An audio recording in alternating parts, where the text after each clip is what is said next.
Okay, welcome back, everybody. It's been such a long time, and we are currently about to get ready for yet another anime talks. And in this episode, we will be covering the anime movie King of Thorn.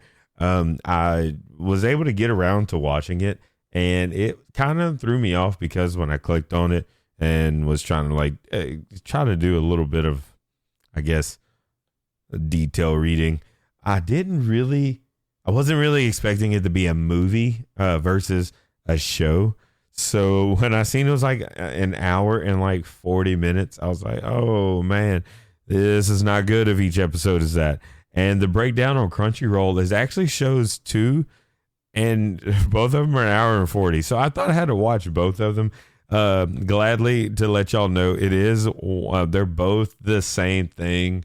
I don't know the difference. I tried to watch the other one and it nothing changed. So there's that. It's exciting. I'm really excited to come back and talk about something. It's been, like I said, it's been forever since we've had our last episode. I've been having a little downtime to be able to catch up on a lot of different shows. There's a lot more coming up, and I'm just excited to be able to share that kind of moment with y'all and be able to, develop and share more information so you can be able to add more stuff to your catalog or just to put it on your bookmarks to watch later or something to watch now. It's a lot of different things. And there is another show that I just finished as well that's like on the back burner that I will foreshadow and bring up towards the end of the episode. So let's get it going. So in King of Thorn, I have to say, before we get to the plot and how it rolls on, I cannot avoid from it being heavy on the spoilers. I'm so sorry. There's so many different twists. This is within the supernatural, not really much of a horror, but definitely a suspense thriller.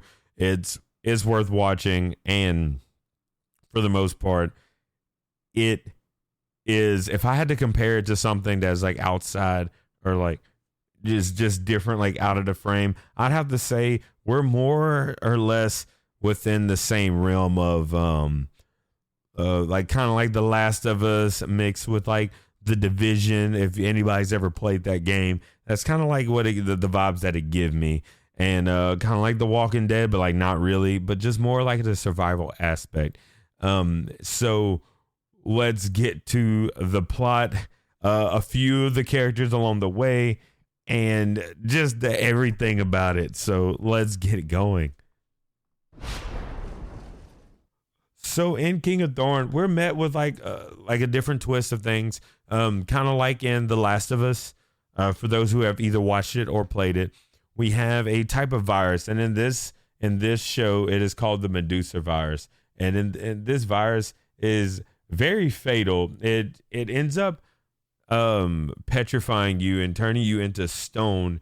And we don't have the way to fix it. And then through history, we know the Medusa in Greek mythology, the Gorgon eyesight is able to, as soon as it makes eye contact with you, you are turned into stone.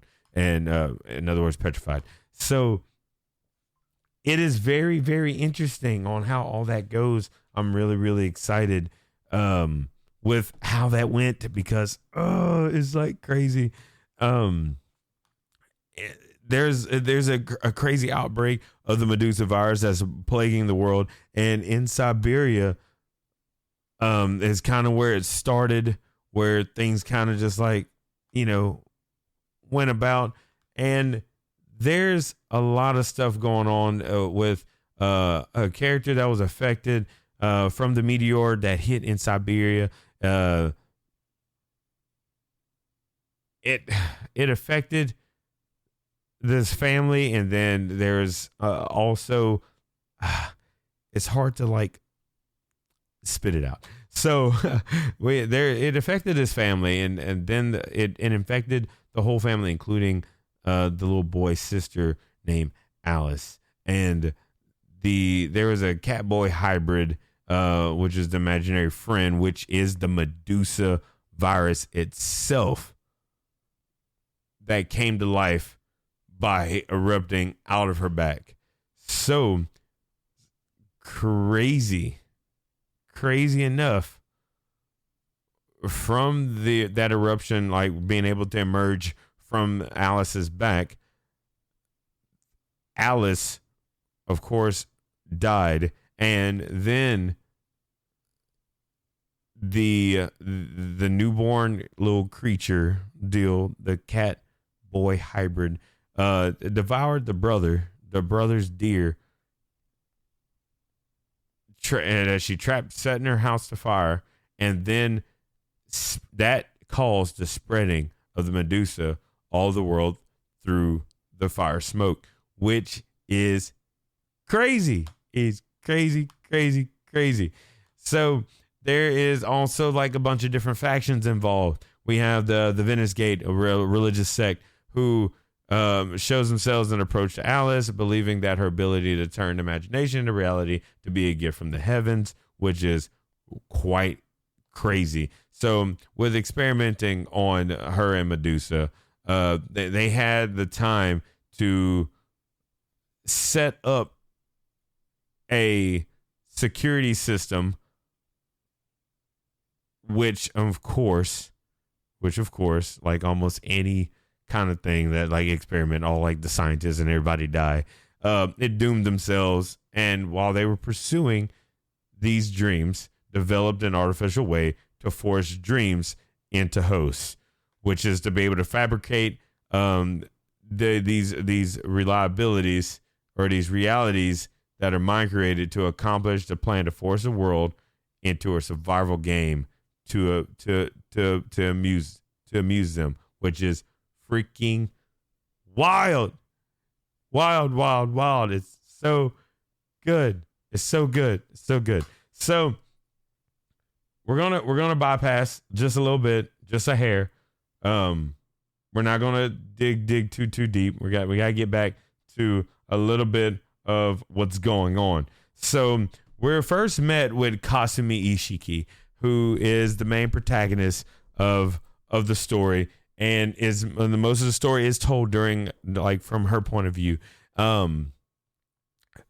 Kasumi has the craziest thing going on, and I think with this podcast, I will be telling the story and telling y'all the information from her viewpoint, because her viewpoint actually changes so much.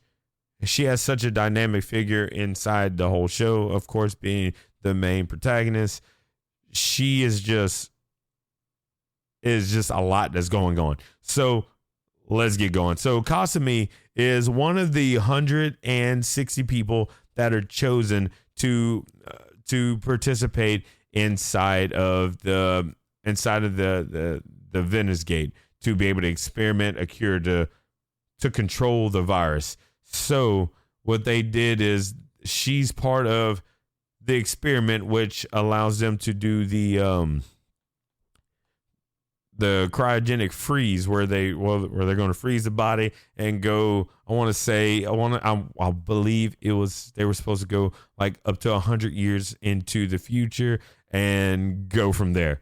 But what is wild about that, on our way there, we seen all kinds of things. We see an unruly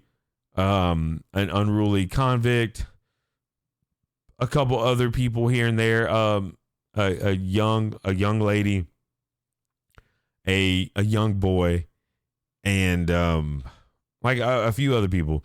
And these are like notable people that are like pointed out. So you can kind of see that they do have a very, very, very important portion that plays really heavy into the movie. But what is very dynamic and crazy about it is something that you have to pay attention to throughout the whole movie, because Kasumi, beforehand, we see her, and this, of course, throughout the course of the movie, she is with her twin sister, which is kind of crazy as well. And that changes everything with this revelation that happens towards the end of the show. So her twin sister Shizuku, they had to make a choice of who was going to go do, well, not really have a choice. The only one that was infected was Kasumi, and she was chosen to be part of the 160. So she went ahead and had to part ways with her sister, and they had like a little scrap at the beginning of the movie when they were doing their final goodbyes. And this is where things started to kind of get a little crazy. So they said their final goodbyes. They had to go in, do all the checking in, all that good stuff, and they're ready to start their cryogenic sleep. But there's more that changes, and that is, not only did they not make it the full 100 years, 48 hours later, they were already awoken. And it seemed like so much time passed because there was nothing but thorns that emerged everywhere. And crazily enough, a lot of things have mutated that were inside that building or inside that facility. And at least a solid like 140, 50 people ran towards the elevator to escape the thorns and escape all the creatures that were flying in. And when they went to the elevator, they fell down, and there was another monster with its mouth open that consumed 150 other people.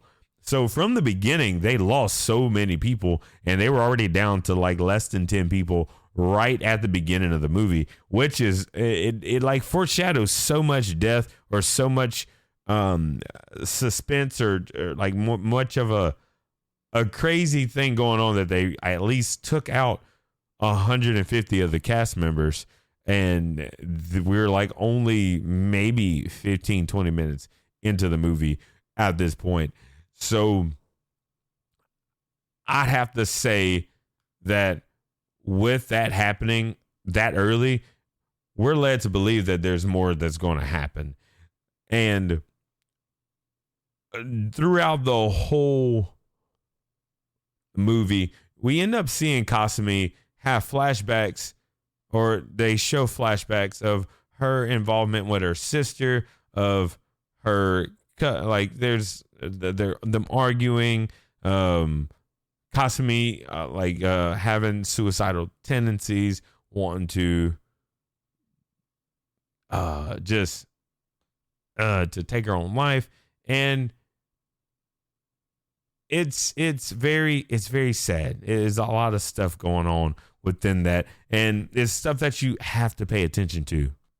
But as we go through the rest of the show, she is with a lot of other different characters that kind of help like further the rest of the show, or as you know, some would consider series. So we are also met by Marco Owen, who is a United States spy who he goes in as a he is the guy who pretends to be a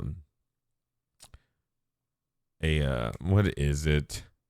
He goes in to be the convicted felon, and then he still had to do his. He looked like he had to do 60 years in prison. As far as what it looked like, he had like bodyguards with him, all that good stuff. So, Marco is very much so. He's a hacker. He does a lot of different. He has a lot of stuff going on. He ends up being one of the main characters, or like one of the, you could basically say a protagonist as well, where he is like, you say secondary protagonist, because main character would be our Kasumi. Marco ends up being very, very helpful. He handles a lot of everything. He has a showdown towards the end with with Alice, who is like Zeus. It's it's weird. So he's going against the Alice, which is Zeus, and Zeus is the strange cat boy hybrid, which is the Medusa virus. It's an ever long going kind of thing there. It's ridiculous. It's wild. So it's like some stuff you gotta like really watch and pay attention to. I'm telling you. So sadly, we did lose Marco throughout the course of the movie. He ends up getting himself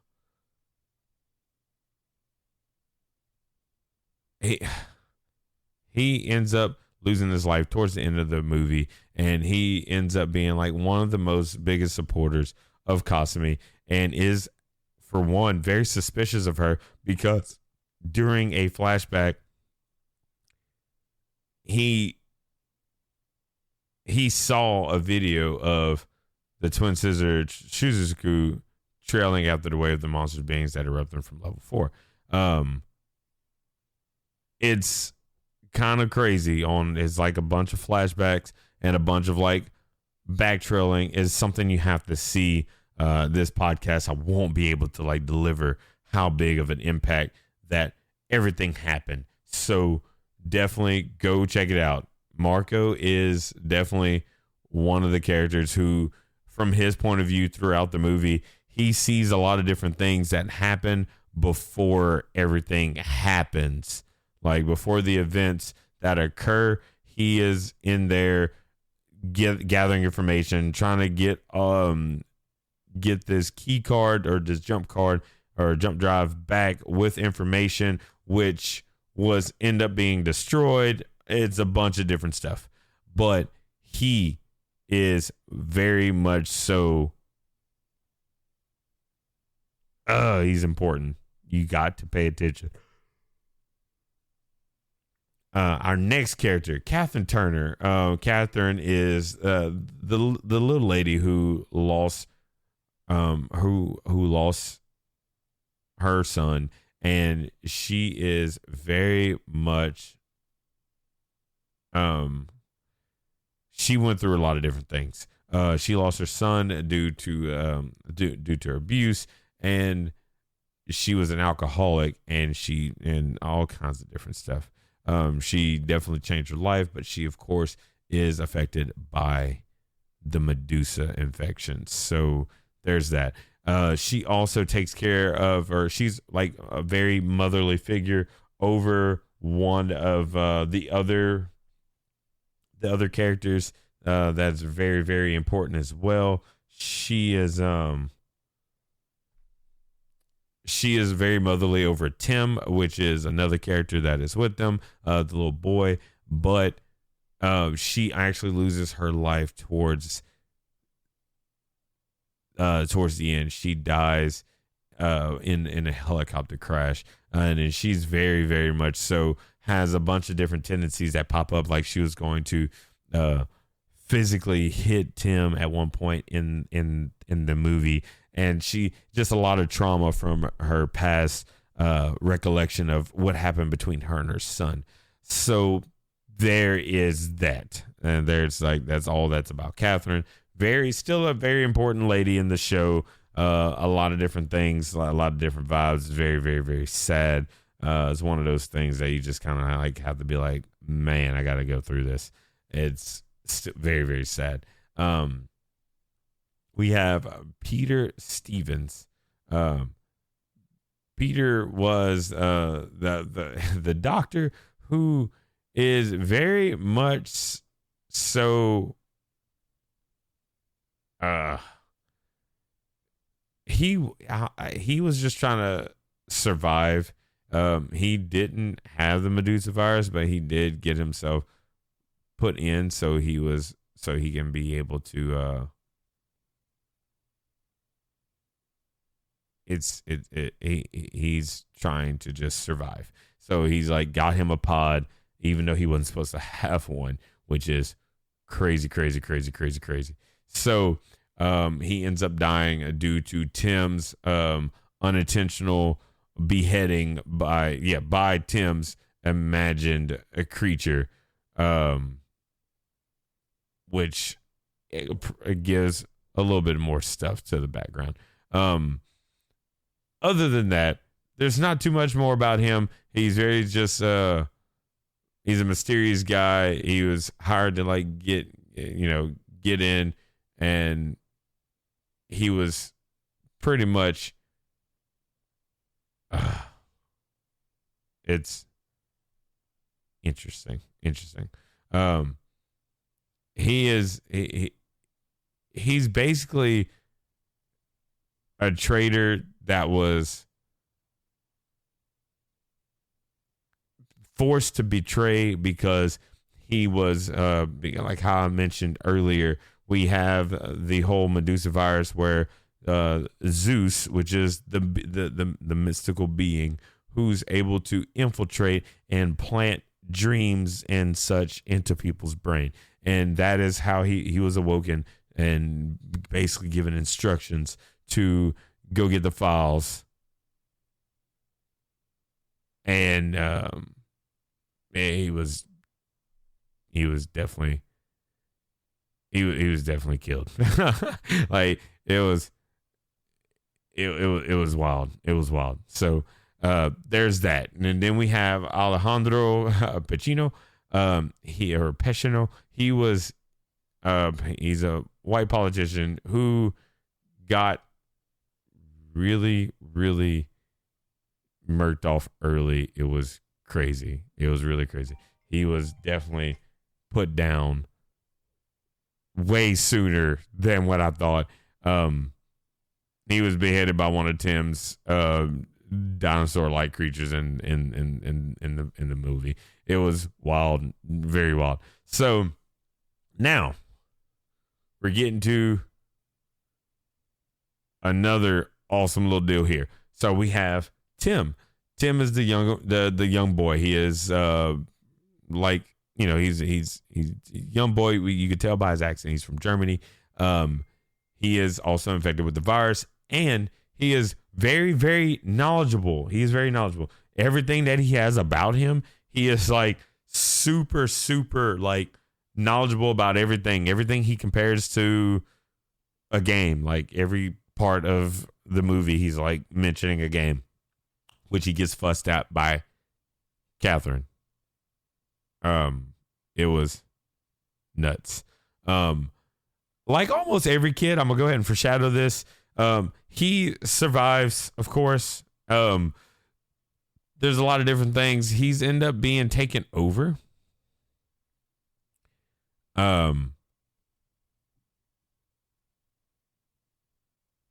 And like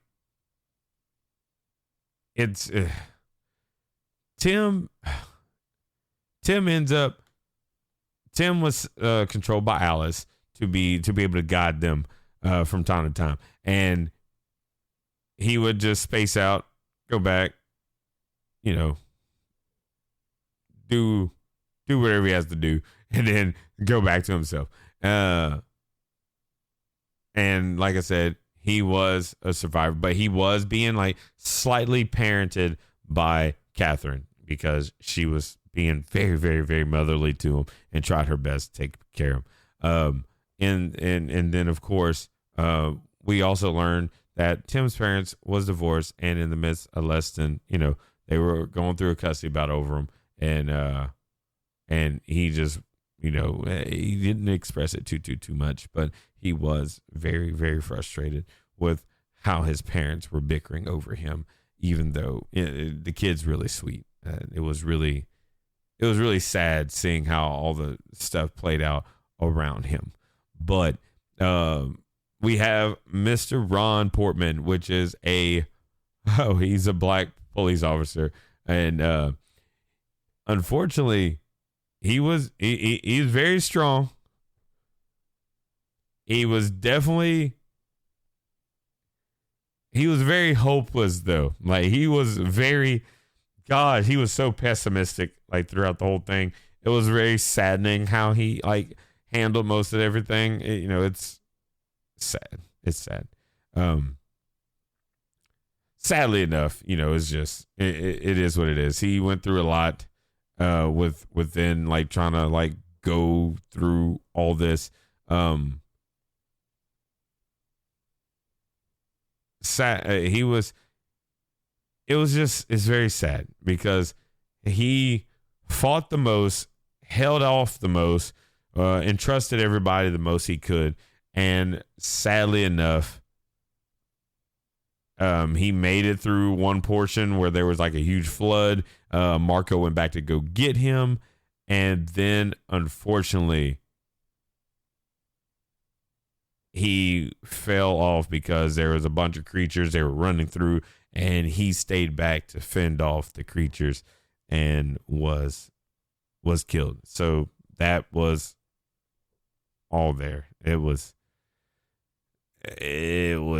crazy. Most of he did suffer a leg injury, but he did fight as much as he could to like hold out, but he gave himself up towards that portion where they were trying to escape, and then he had died to like hold off and do the best he could.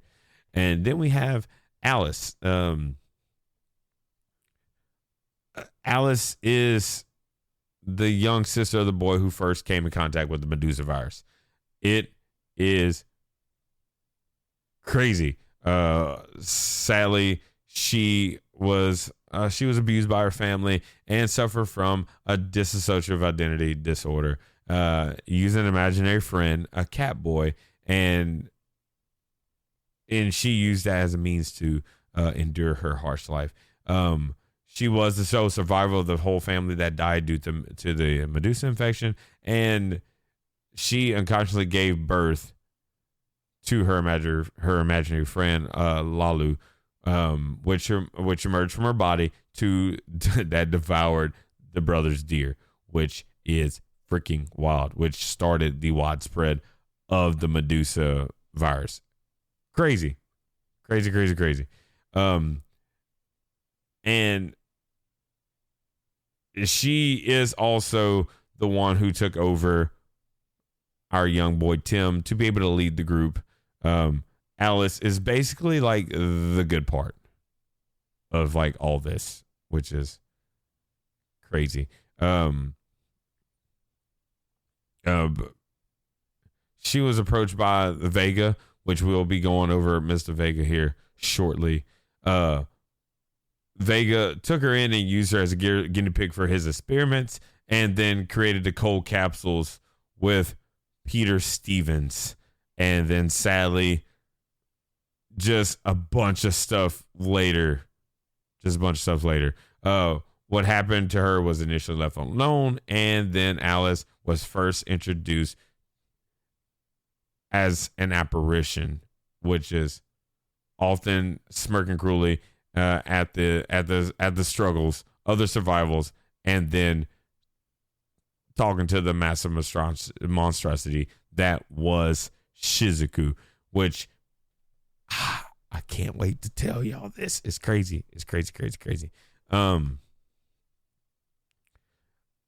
That's as much as I'll give with that. When Zeus's army stormed the lab she was sealed in, she escaped, though doing so put her life in great risk. And then after discovering Marco's corpse, she burned what was left of her life to resurrect him, vanishing after performing such an act. That was crazy all by itself. Super crazy. Something to pay attention to. So we have Zeus. Zeus is considered the best hacker in the world and closely observed by the NSA and the CIA. Zeus is the main antagonist of the series and the arch enemy of Marco, which is our Infiltrator USA guy.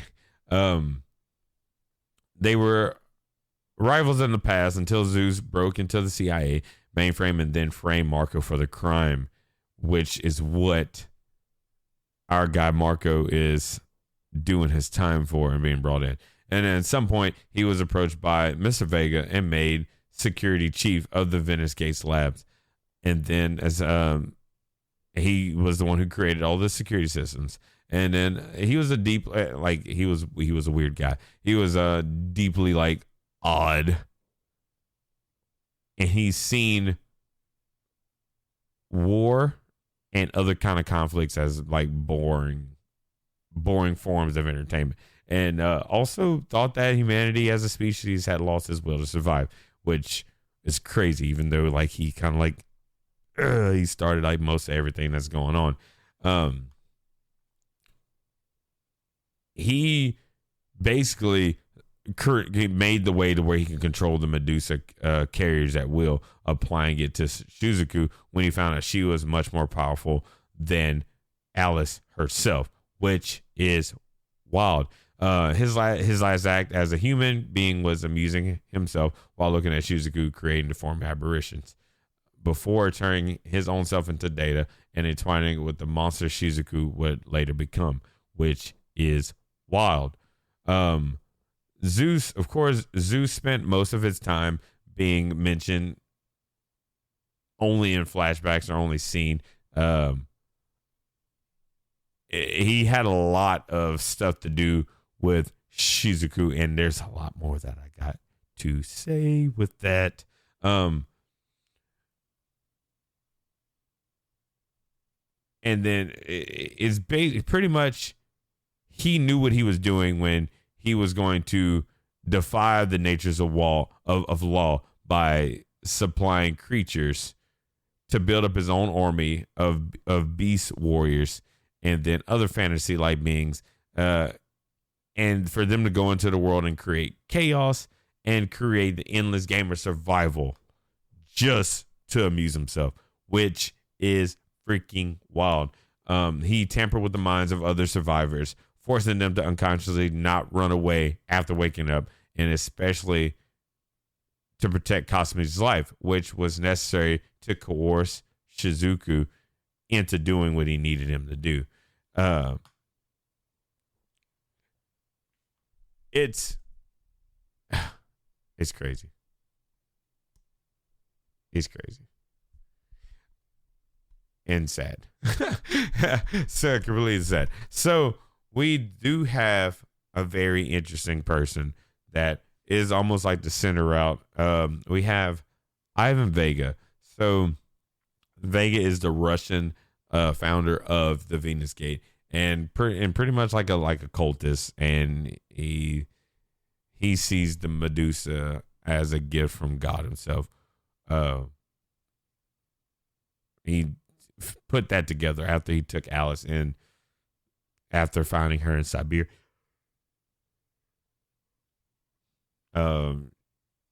He's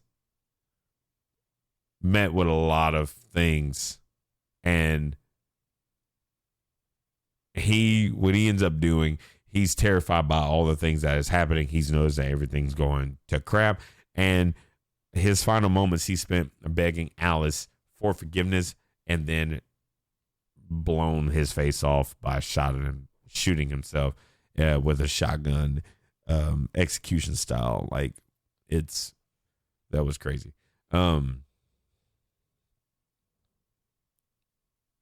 It's wild. It's wild. Sadly enough, we could have seen a little bit more going on with him, but with his abrupt ending, of course, there wasn't much to find out about him other than a lot of people being very, very, very, very frustrated with him, with how everything is going to crap when they do run into him. So to jump back, Shizuku. It's time to get into Shizuku, because now it's time to drop the truth to y'all. I'm so sorry that it took so long to get to this, but here is the final twist of the show. So we have Shizuku, which is Kasumi's twin, who is not only just identical with her, but the only difference is Shizuku doesn't wear glasses, and it is more upbeat versus the shy Kasumi. Infected with the Medusa, she was left out of being chosen to be cured, but Kasumi was the one that was chosen. She still supported her and insisted her to take the chance to be saved from Medusa. Unfortunately, we do see, of course, like during the course of the show with the flashbacks, Shizuku seeing that Kasumi was trying to take her life, and when they were parting, Kasumi, this is where things go crazy, and this is where you got to pay attention to the movie. But I will just still be sharing it because like it's crazy. So Shizuku, when they were parting the ways before going to go register, Kasumi didn't want to part from her sister, and she just wanted them both to jump off the side of the cliff. Sadly enough, it turned into a small little tussle, just a slight tussle. And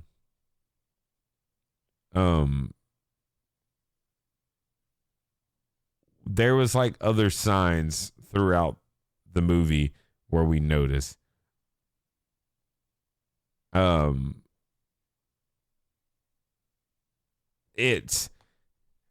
It's just one of those, like, you just got to freaking watch. It's so much explains, like, you get goosebumps from like thinking about it. So we do have the portion where they have the little tiny, like, little scrap, and during the struggle, you have Shizuku accidentally pushing Kasumi over the edge of the cliff they were standing on, and shocked at the death of her sister, which awakened her Medusa power. So when she was transported in from the awakening of her power, and then she was overwhelmed by the memory of her sister's death, Shizuku creates a countless amount of abominations, a bunch of different things, and that was what killed all the staff at the beginning or throughout the course of the show. And then Zeus's mind controlling program was also conceiving the creatures that would populate the island as well. And then, with that being said, Zeus had to try to manipulate Shizuku to try to control her to be able to do what needs to be done. So Shizuku was able to. Shizuku popped up more as a monster throughout the show, outside of what we seen at the beginning of the show. Like, it was more of them in person talking, when in reality, after we seen Kasumi go inside, and this is with air quotes, Kasumi going inside to do the registration, that was no longer Kasumi, that was Shizuku. Because Kasumi was, in fact, pushed over and killed.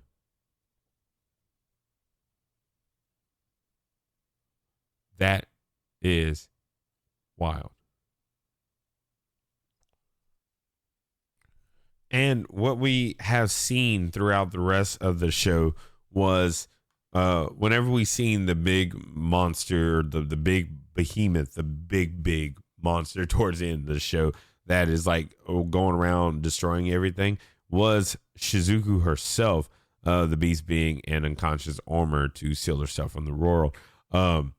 So who we seen as Kasumi, air quotes by the way, was the copy of Shizuku that was created by Shizuku with the memories and everything to be Kasumi. Let that sink in on how strange, peculiar, and wild that is. That is by far, like, whew, over the head. Like, when I had to bring that back a few times, I had to rewind that because that made no sense to me until I watched it again, and I was like, okay, this is a doppelganger. This is Kasumi. This is really Shizuku as Kasumi memory. Yeah. Yeah, like, that's what it is. It's not confusing. It's really not. I understand it. In conveying it is simply the Medusa strain allows one to manifest anything that they desire and created, just kind of like Alice did with Lalu. So in this situation, Shizuku's power was so strong, she was able to create a copy of herself as her sister to be able to preserve her sister's memories and to be able to have her sister. When the craziest part about it was Kasumi, air quote Kasumi, or Kasumi 2.0, ends up finding out the truth that she is one and the same with her sister, because, or not necessarily one and the same, that she realizes that she is a copy this whole time. She realizes she's a copy and that she is Shizuku herself, which is very, very trippy at some point. But once you be able to get that and put that together, all of the rest of it is just like, whoa.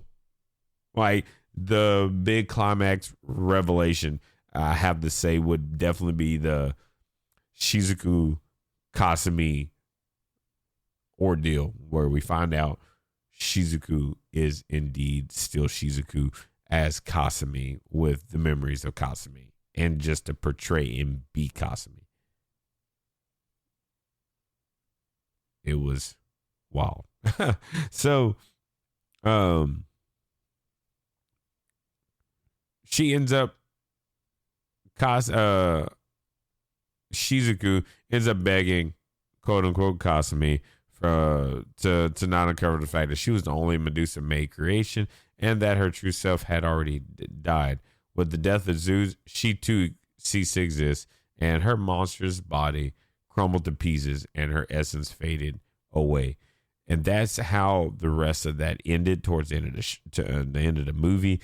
And that indeed led it to where Shizuku, or Kasumi Shizuku, existed at the end with Tim. That is how that ended. All that just for Kasumi 2.0 to survive with Tim.